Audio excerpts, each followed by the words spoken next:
Welcome to Art History 2, Introduction to the Italian Renaissance, Late Medieval Art in Italy. So here's a brief outline of what we hope to learn today. The first item is about the plague and how it affected artistic production in the 14th century Italy. Well, it went through Europe and it wiped out about 50% of the population in 5 years. And although that could be and was dwarfing to the accomplishments of society because of such illness, it also created the commission of devotional images to be prayed to and religious donations to the community and the church to help improve society. So all of that fed the arts. There's also this philosophy, item number 2, called humanism, where there was an interest in seeing humans, people, as God's greatest gifts, rather than people born into sin. And what that did is it created an interest in art that depicted people in a realistic way instead of a symbolic way. And then the third item is about the artist guilds, which were guilds that an artist had to be in order to become a successful artist, where you would work under a master. So there was the Painters Guild, the Linen Guild of Weavers, the Sculpture Guild, and one would apprentice there and learn to become a full artist and have their own workshop.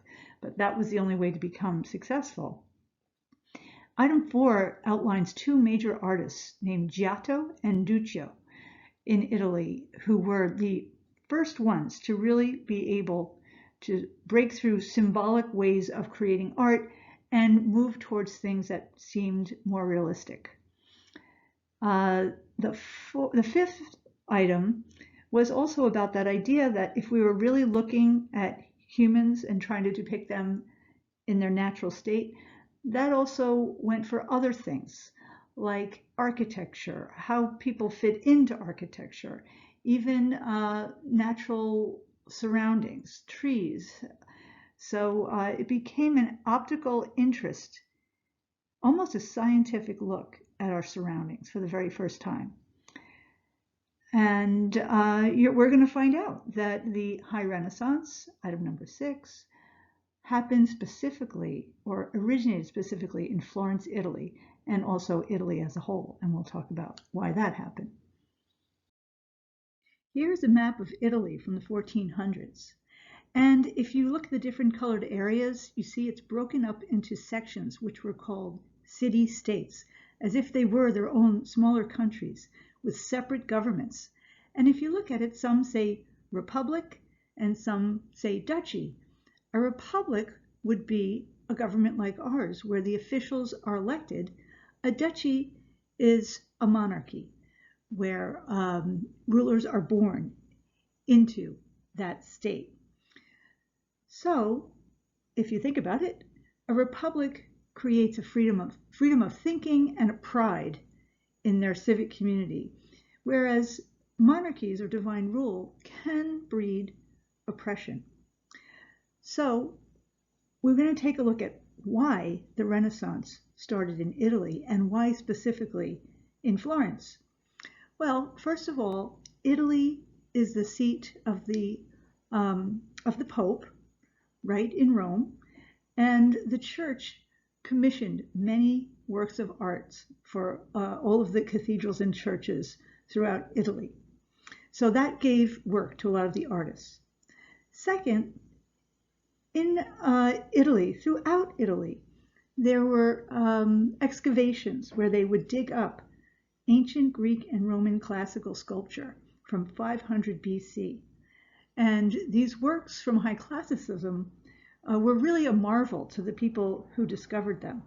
And it caused this revival of Greek and Roman art. And so Italy believed, and it's true, that they really were special to have these ancient Greek and Roman geniuses who had worked, right on their soil there in Italy. Another thing that happened around this very same time was the fall of the Byzantine Empire. Now, there were 2 seats of the Catholic Church at this point. There was the Western Church, which was in Rome, And there was the Eastern Church that was in a place called Byzantium. And in 1450, Byzantium fell to outside civilizations. And so the Eastern Church in Byzantium had to pack up and leave and go to Rome. They were, in theory, they were like refugees. So off they went, and in the process of packing up the ancient manuscripts that were in their cellar, they discovered ancient Greek and Roman manuscripts. So what happened was that also fueled this interest in Greek and Roman thought and philosophy and government. So now, why does the Renaissance happen or originate specifically in Florence, which is that blue area right in the center? Well, Florence was a special place. It was a republic, so right away there's that freedom of thought and pride for your community.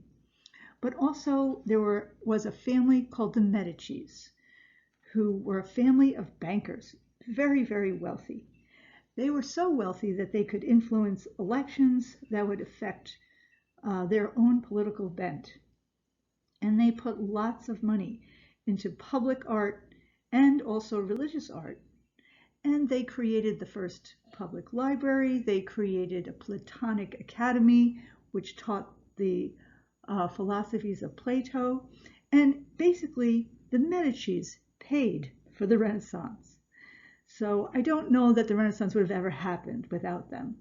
And also, miraculously, some of, or the greatest artists of the Renaissance were born or lived near, in, or around Florence, such as Michelangelo and Leonardo da Vinci.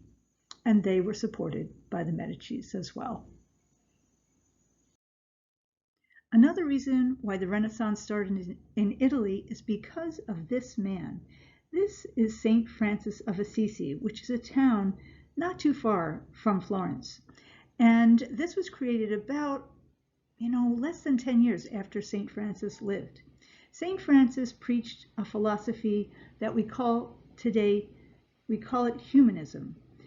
And basically what it's saying is all of God's creations are inherently good. They must be. They come from God.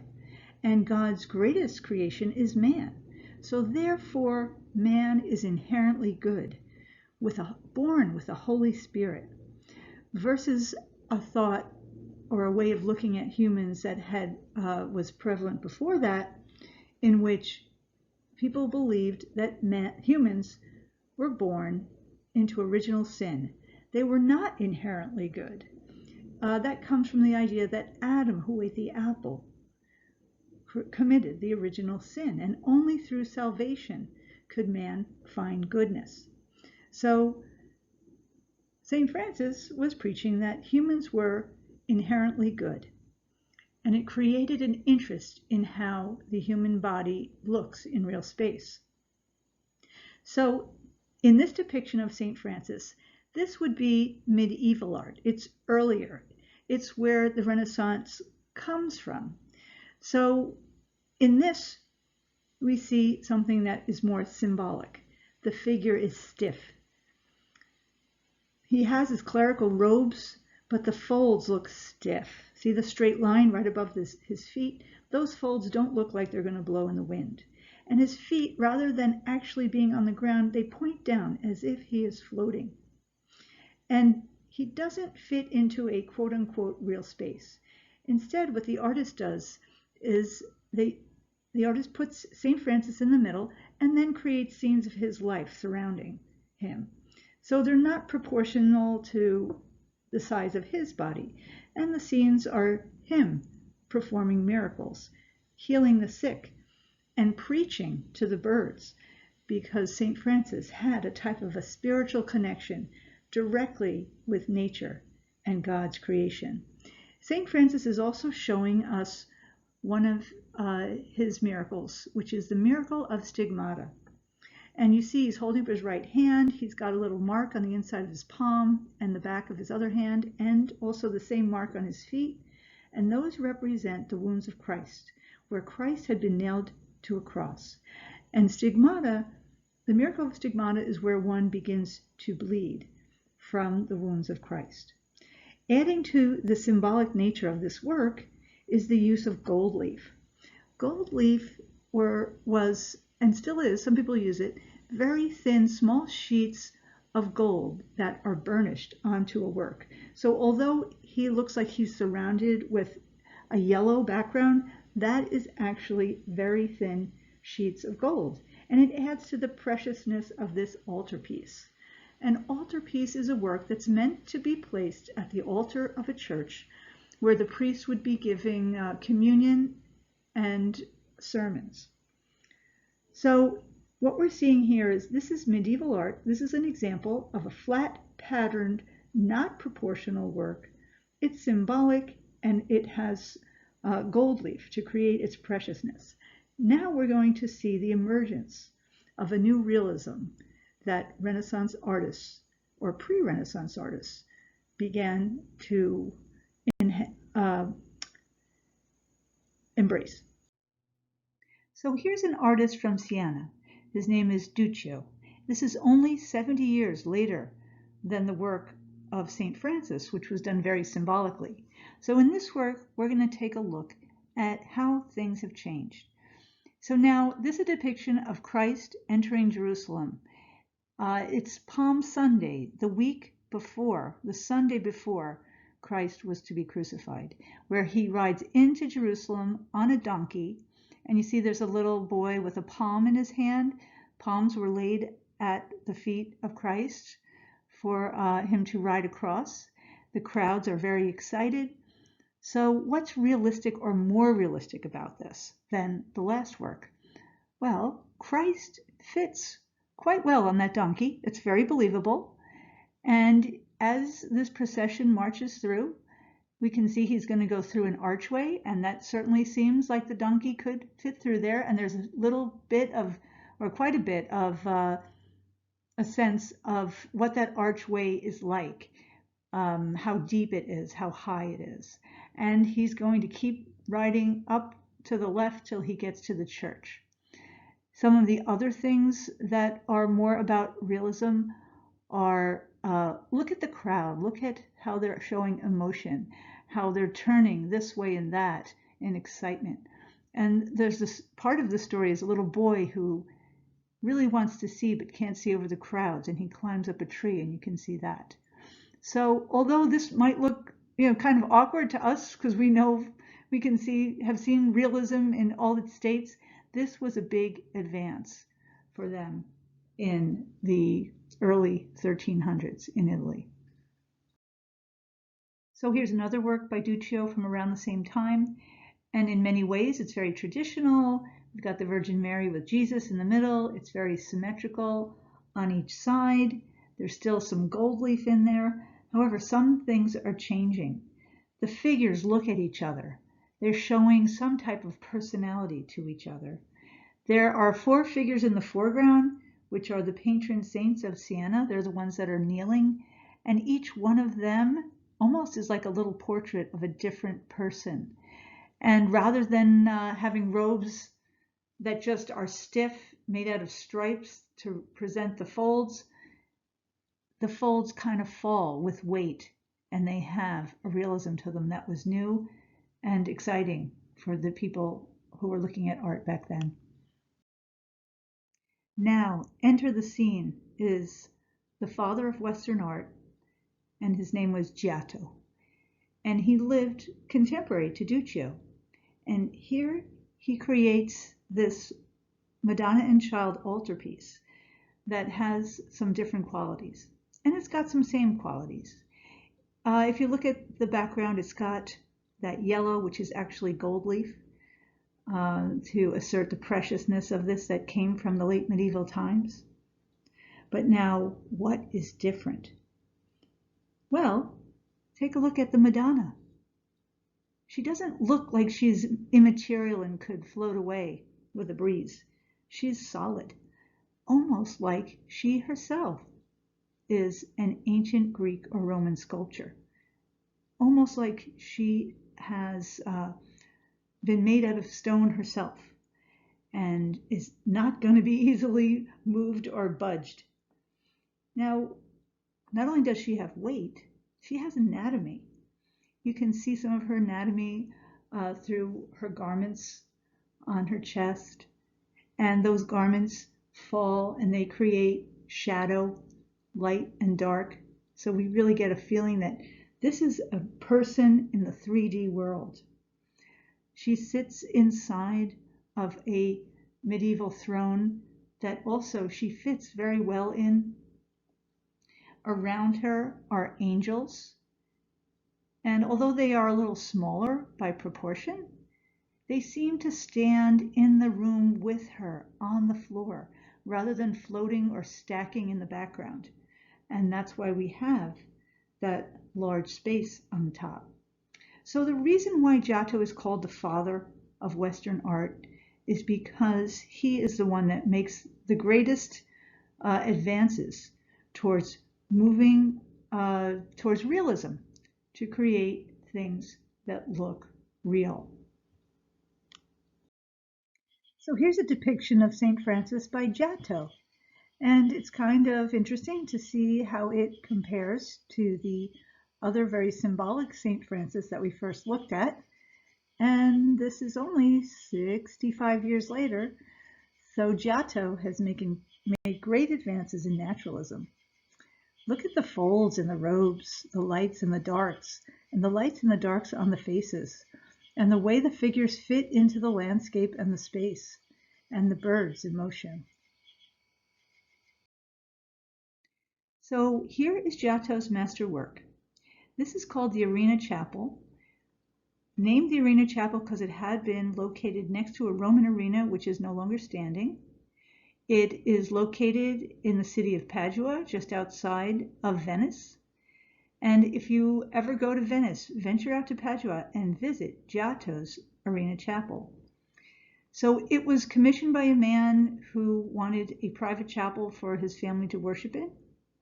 And Giotto was commissioned to create 38 panels of the life of Christ.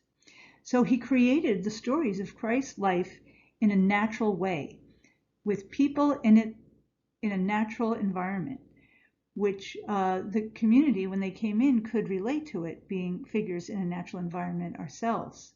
So this was a great advance. Also, you'll notice that the ceiling is blue with stars, and Giotto was trying to depict heaven.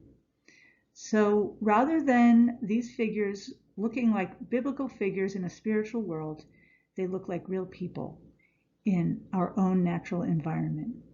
So we're going to take a look at some of these panels.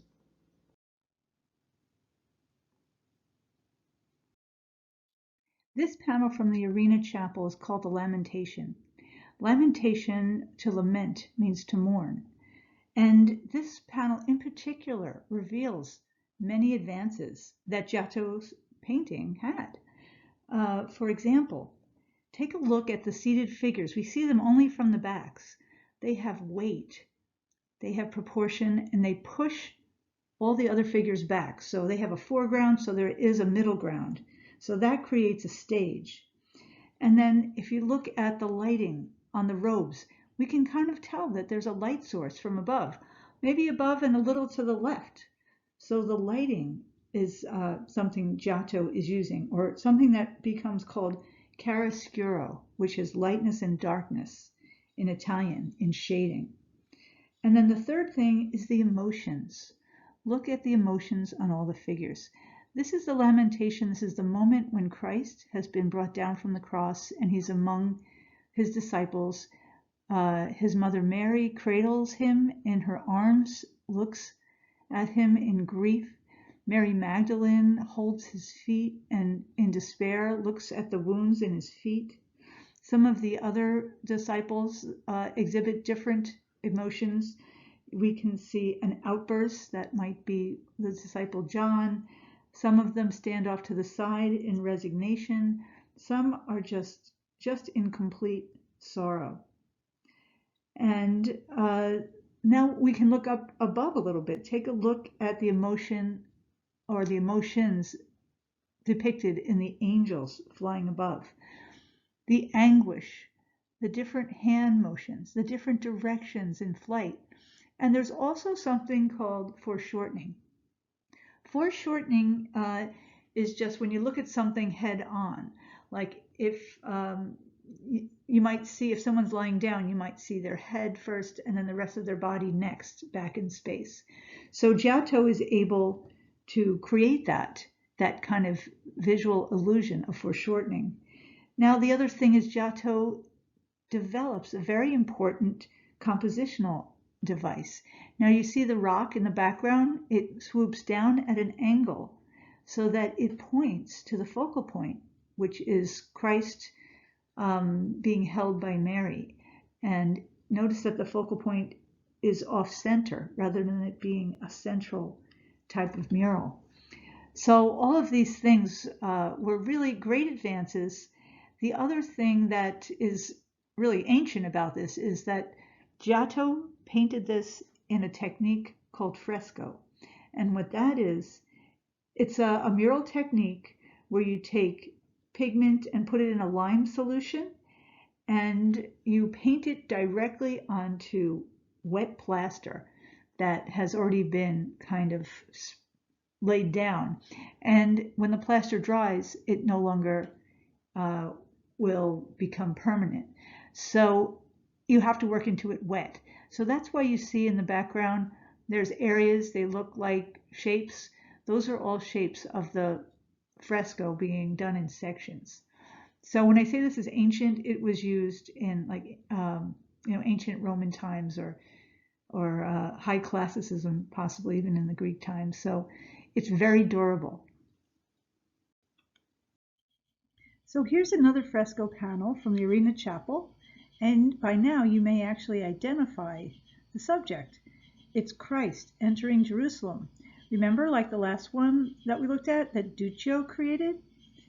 And we can see that Giotto is continuing on with his ability to create naturalism, figures in proportion to one another, Christ in proportion to the donkey he's riding, the details, the lighting, and all the different things that the worshipers are doing as he rides by, and seeing that he too is going to be riding through an archway to a church. This fresco from the Arena Chapel is called The Betrayal of Christ. And this is where Judas actually betrays Christ. And the story goes that Judas knew that Christ would be in the garden the night of his betrayal. So he brought the guards to take Jesus away, and he identified, or told the guards he would identify Jesus as the man he would kiss. So here he is, Judas is going to give Christ a gentle kiss on the cheek, but it's really to identify him as the one that the guards should take. And when the apostles start to realize what's going on, there's commotion, there's chaos, there's anger, there's trying to protect Christ. And you'll see the figure on the left is Peter. And he brings out a sword or a knife and cuts off the ear of one of the guards that was there to take Jesus away. And that's when Jesus says one of his famous quotes, tells Peter to put the knife away, saying, "Those who live by the sword will die by the sword." And Jesus is resigned to the fate that he knows is coming next. And so some of the advances that Giotto is able to make here is really just the sense of motion, emotion and motion. All of those sticks and torches going in different directions creates a sense of back and forth motion and chaos. He's still using that sense of depth with figures in the foreground, pushing back the figures towards the middle ground, and then there's background way in the back. And another thing that's interesting is you see how the crowds kind of get cut off at the edges of the page or the panel, so that it's as if it continues beyond our view. This is a work by Pietro Lorenzetti, and he was from the Republic of Siena, which is due south of where the Arena Chapel stands today.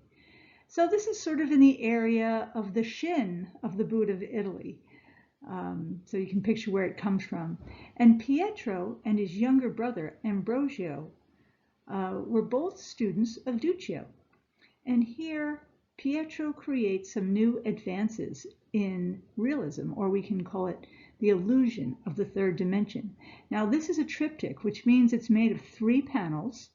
It is painted in tempera on wood at 6 feet high, but that held in contrast with frescoes. The Arena Chapel was frescoes, which is a mural technique. Most altarpieces were done in tempera on wood. So what are some of the advances that Pietro makes here? Well, first of all, we are looking into a room, and it's as if the wall that enclosed the room has been taken away and we can look inside, almost like looking in a dollhouse. And this is a depiction of the birth of the Virgin. It's an altarpiece. Now, the birth of the Virgin, Christ entering Jerusalem, all of these were common compositions and subjects that were painted again and again during all of art history for churches, commissioned by churches. So in this case, the panels are separated by, on the left, it looks like the wall. On the right, it looks like a column. And you can see there's a figure in red who sits on the other side of the column. That helps to give that kind of dimension. And the characters in the scene, the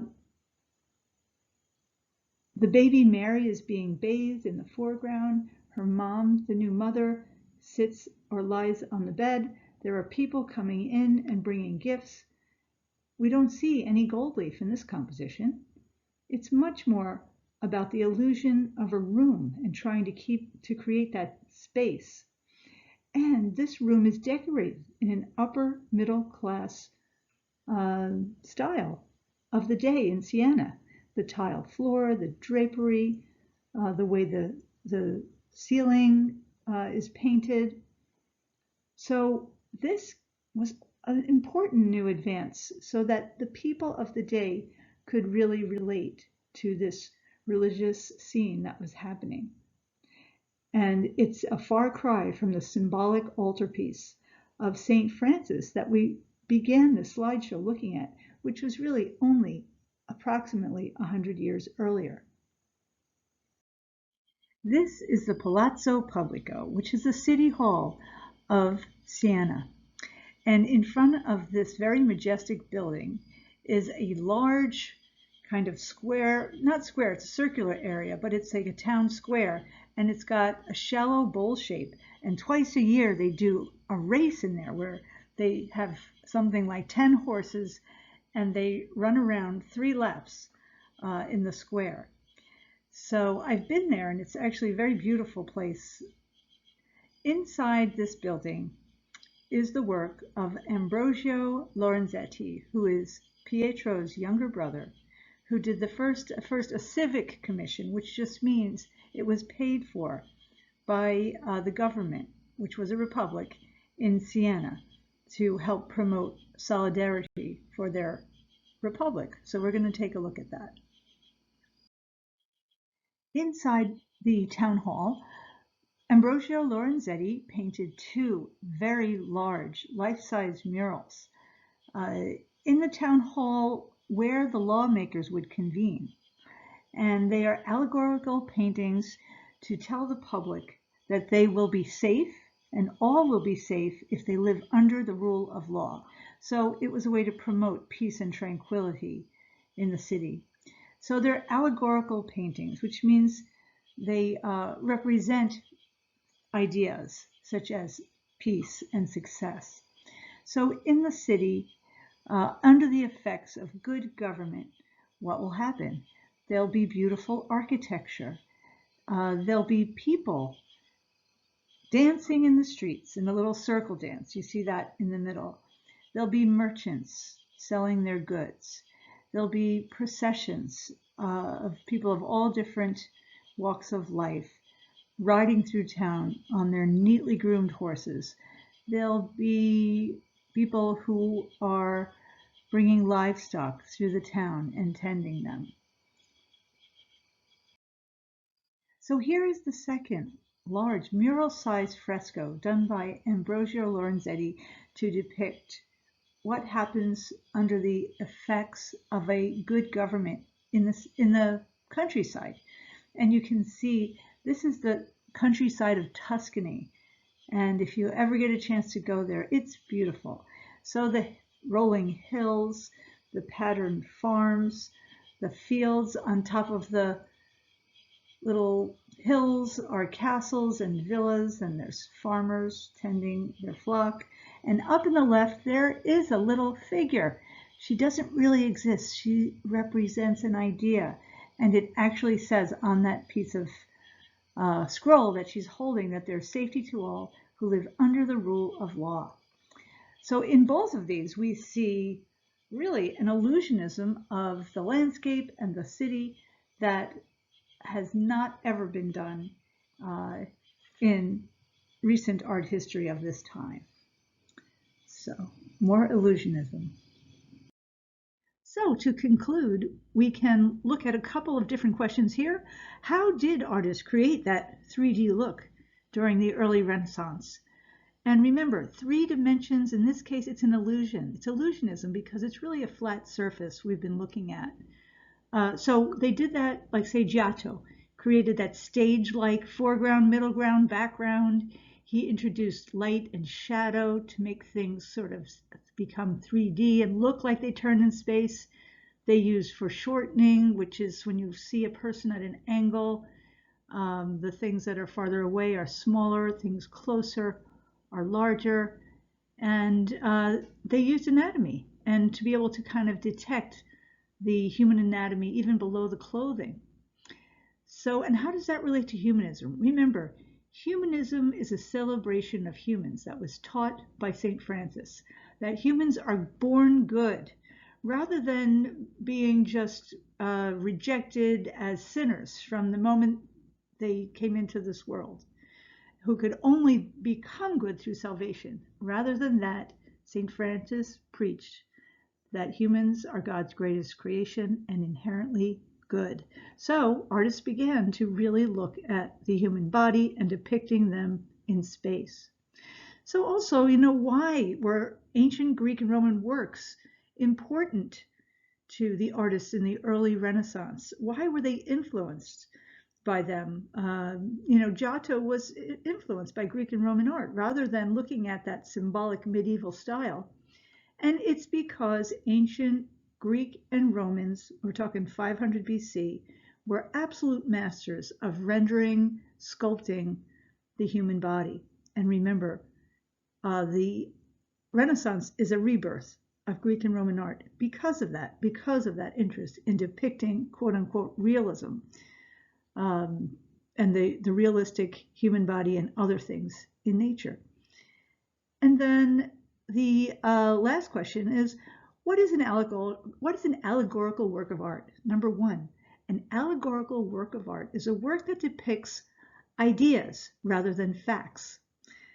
And we'll give you an example, such as Ambrosio Lorenzetti's